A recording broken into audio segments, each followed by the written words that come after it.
Hi friends, இன்றைக்கி நம்ம Nisha cooking சேனலில் குக்கு வித் கோமாளியில் அறந்தாங்கி நிஷா சொதுக்குன தால் சிக்கன் தான். இந்த தால் சிக்கனை நான் செஞ்ச மெத்தடில் செஞ்சு பாருங்கள். டேஸ்ட் செம்மையாக இருக்கும். சிக்கன் நல்லா வெந்து தாலோடு சேர்த்து அருமையான ஒரு கிரேவியாட்டம் இருக்கும். இதை நீங்கள் சப்பாத்தி, நான், இட்லி, தோசையோடு மட்டும் இல்லாமல் வெறும் சாதத்தோடையும் சரி, இல்லை நெய் சாதத்தோடையும் சரி டேஸ்ட் செம்மையாக இருக்கும். அருமையான இந்த தால் சிக்கனை நீங்களும் ட்ரை பண்ணி பாருங்கள். அல்டிமேட்டாக இருக்கும் டேஸ்ட்டு. வாங்க இது எப்படி செய்யலாம்னு சொல்லி பார்க்கலாம். அதுக்கு முன்னாடி எங்கள் சேனல் லைக் பண்ணுங்கள், ஷேர் பண்ணுங்கள், சப்ஸ்கிரைப் பண்ணுங்கள், பெல் பட்டன் ஆன் பண்ணுங்கள், கமெண்ட் பண்ணுங்கள். இந்த தால் சிக்கன் செய்கிறதுக்கு மைசூர் பருப்பு எடுத்துருக்கேன். அதோட சும்மா ஒரு கைப்பிடி அளவுக்கு கடலைப்பருப்பு சேர்த்துக்கிறேன். இது மைசூர் பருப்பில் தான் செய்யணும்னு அவசியம் இல்லை, தோரம் பருப்பில் கூட செய்யலாம். இப்போ இதை அலசிட்டு கொஞ்சம் நேரம் ஊற வச்சிடலாம். அடுப்பை பற்ற வச்சு ஒரு குக்கர் வச்சுக்கோங்க. குக்கரில் நல்லெண்ணெய் சேர்த்துக்கலாம். நல்லெண்ணெய் தான் சேர்க்கணும் அவசியம் இல்லை, நார்மலாக நம்ம சமையல் எண்ணெய் சேர்த்துக்கலாம். ஆனால் இது கடுகு எண்ணெயில் தான் செய்வாங்க. கடுகு எண்ணெயில் செஞ்சோன்னா டேஸ்ட் செம்மையாக இருக்கும். இப்போ நான் ஒரு 3 டேபிள் ஸ்பூன் அளவுக்கு நல்லெண்ணெய் சேர்த்துருக்கேன். எண்ணெய் நல்லா சூடு வந்ததும் பொடியாக கட் பண்ணி வச்சுருக்கேன். பெரிய சைஸ் வெங்காயம் 2 எடுத்திருக்கேன். இப்போ நான் ஒரு 3/4 கிலோ அளவுக்கு சிக்கன் எடுத்தேன். ஒரு 100 கிராம் அளவுக்கு பருப்பு எடுத்தேன். அதுக்கு தகுந்த மாதிரி வெங்காயம் நல்ல பெரிய சைஸ் வெங்காயம் ஒரு 1/4 கிலோ அளவுக்கு இருக்கும். இந்த மாதிரி பொடியாக கட் பண்ணிக்கோங்க. இதை கொஞ்சம் பொன்னிறமாக வர அளவுக்கு வதக்கிக்கலாம். இந்த அளவுக்கு வெங்காயம் நல்லா வதங்கின பிறகு ஒரு 1.5 ஸ்பூன் அளவுக்கு இஞ்சி பூண்டு விழுது போட்டுக்குங்க.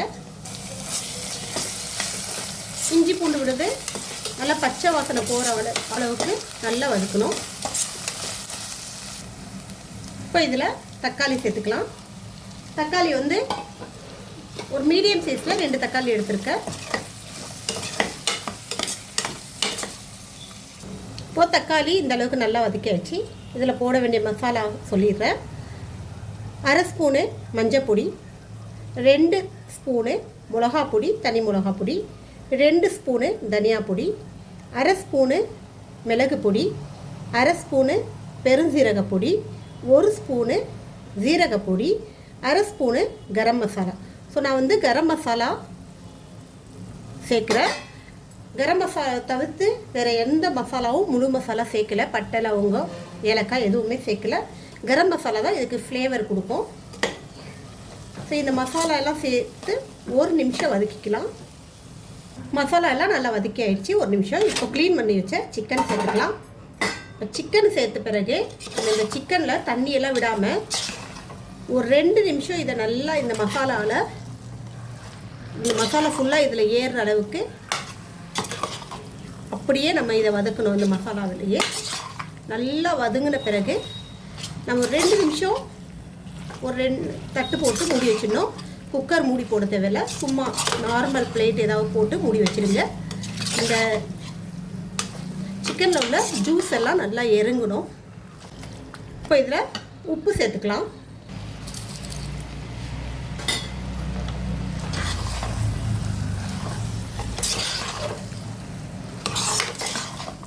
இப்போ இதை ஒரு 2 நிமிஷம் லோ ஃப்ளேமில்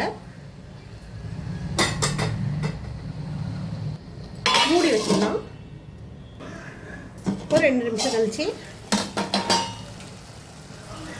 கறியிலேருந்து நல்லா ஜூஸ் இறங்கியிருக்கு பாருங்கள்.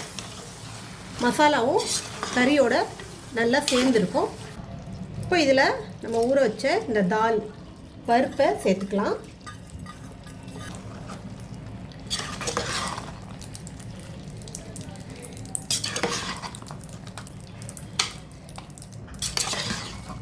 இந்த தாலை இதோட நல்லா மிக்ஸ் பண்ணிவிட்டு ஒரு 2 பச்சை மிளகாய் சேர்த்துக்குங்க. இப்போ இதில் நமக்கு தேவையான அளவு தண்ணியை ஊற்றி குக்கர் மூடி போட்டு விட்டுடலாம்.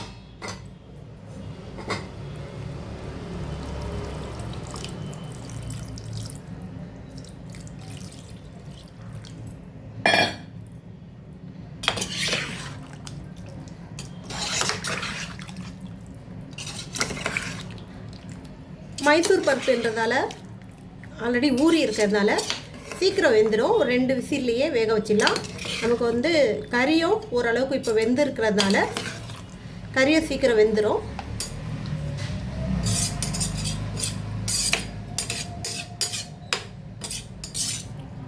ஸோ இப்போதைக்கு இது வேகட்டும். வெந்து முடித்த பிறகு நம்ம உப்பெல்லாம் பார்த்துக்கலாம்.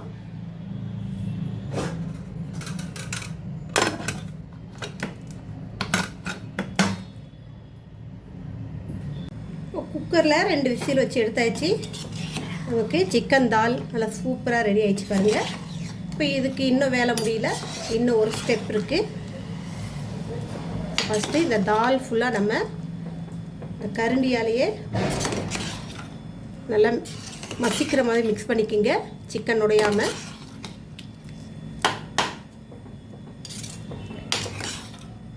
அதே போல் இந்த சிக்கன் நல்லா வெந்திருக்கு பாருங்கள். இந்த அளவுக்கு நல்லா வேகணும். சிக்கன் வெந்துருச்சுன்னு நம்ம வெறும் கையால் பார்த்தா தெரியாது, ஏன்னா சிக்கன் சாஃப்ட்டு.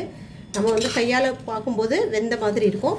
ஸோ ஒரு பீஸ் எடுத்து சாப்பிட்டு பாருங்கள் நல்லா வெந்துருச்சான்னு. அப்படி வேகலைன்னா இன்னொரு விசில் வச்சு எடுத்துடலாம். ஆனால் எனக்கு நல்லா வெந்துருச்சு.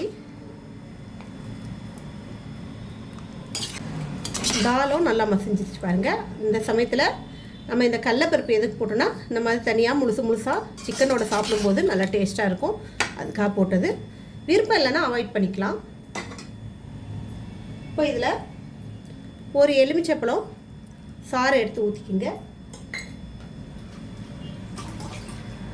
கொஞ்சோண்டு கொத்தமல்லி தழை போட்டுக்கலாம்.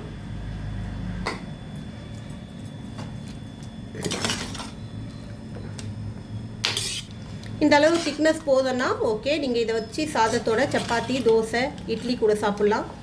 இப்போ இதுக்கு ஒரு தடுக்கா கொடுக்கணும். தடுக்கானா தாளிப்பு. ஸோ நம்ம நார்மலாக கடுகுளுத்தம் பருப்பு, கருவேப்பிலை போட்டு கொடுக்குற தடுக்கா கிடையாது. இந்த தடுக்கா கொஞ்சம் டிஃப்ரெண்ட்டாக இருக்கும். ஒரு பேனில் எண்ணெய் ஊற்றிக்கிங்க ஒரு ஸ்பூன் அளவுக்கு. இதில் ஒரு அரை ஸ்பூன் ஜீரகம் போட்டுக்கலாம். இப்போ இதில் ஒரு அரை ஸ்பூன் மிளகா பொடி சேர்த்துக்குங்க. மிளகா பொடி சேர்த்துட்டு ஸ்டவ் ஆஃப் பண்ணிடணும், இல்லைன்னா தீஞ்சிடும். இப்போ இந்த தடுக்கா நம்ம இதில் சேர்த்துக்கலாம். இதுதான் மெயின். இதில் இந்த தாளிப்பு கொடுத்தாதான் இந்த தால் சிக்கனோட டேஸ்ட்டு செம்மையாக இருக்கும். அவ்வளோதான், நம்ம தால் சிக்கன் ரெடி ஆகிடுச்சு. அதே போல் நீங்களும் ட்ரை பண்ணி பாருங்கள், டேஸ்ட் அருமையாக இருக்கும். இதை நீங்கள் சப்பாத்தி நானோட சாப்பிட்லாம், ஒயிட் ரைஸோட சாப்பிட்லாம், நெய் சோறோட சாப்பிட்லாம். எதுக்கு இருந்தாலும் டேஸ்ட் செம்மையாக இருக்கும். ட்ரை பண்ணி பாருங்கள். இன்னொரு ரெசிபியோடு உங்களை சந்திக்க வரை உங்களோட விடைபெறுவது உங்களுக்கு இருந்துச்சா. எங்கள் சேனல் லாஸ்ட் வரைக்கும் பார்த்து உங்கள் அனைவருக்கும் மிக்க நன்றி. பாய்.